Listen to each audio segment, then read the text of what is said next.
الأب عم حسن كان شقيان طول عمره عشان يبني بيت العيلة ويخلي ولاده ملمومين حوله، وكان دايما بيقول: يا ولادي انتوا سندي، والبيت ده هو اللي هيصونكم بعدي. عم حسن كان مأمن جدا لابنه الكبير تامر، اللي كان عامل فيها الابن البار وبيمثل إن هو اللي شايل هم أبوه وعلاجه ومصاريف البيت، وبتقوله: يا حاج انت ارتاح، وأنا هخلص لك كل ورق المعاش وحسابات الأرض وإحنا تحت رجلك. الأب كان بيمضي على أي ورق تامر بيجيبه وهو مغمض، لحد ما في يوم عم حسن كان بيدور على ميدالية مفاتيح قديمة في النيش اللي تامر منبه على الكل محدش يقرب منه. وهو بيحرك طبق فاكهة قديم وقع جواب متداري ورا الخشب، والصدمة كانت بشعة. فتح الجواب ولقاه عقد تنازل كلي عن البيت والأرض وكل مليم في البنك باسم تامر.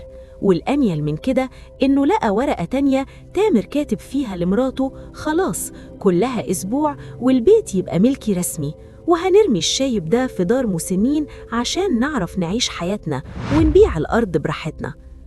عم حسن الدم نشف في عروقه والقلب اتكسر 100 حتة وهو بيشوف غدر ضناه اللي شقي عشانه. بس الأب رغم وجعه كان لسه فيه نفس عزيزة، وعمل حركة تبرد النار.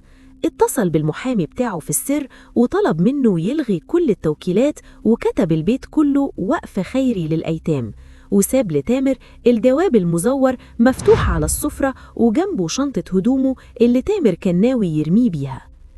تامر رجع البيت ووشه كله ضحك مزيف، لقى أبوه واقف وقوته جبل، وقال بصوت مشروخ: البيت اللي كنت عاوز ترميني منه بقى ملك اليتامى يا تامر، وانت اللي ملكش مكان فيه من النهاردة.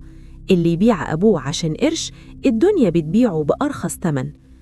تامر وشها بقى زي الكفن واتطرد من البيت بفضيحة بجلاجل قدام الحارة كلها. وعم حسن عارف إن الضنا اللي ما بيتمرش فيه المعروف بيبقى هو السكينة اللي بتدبح في الظهر، والوجع بيبقى في القلب اللي وثق وأمن. ودي كانت حكاية من حكايات مايا اللي بتعرفنا إن اللي يبين لك إنه شايل همك وهو عينه على ورثك ربنا بيفضحه بأبسط ورقة منسية، وكسرة القلب ما بتداويهاش كنوز الدنيا.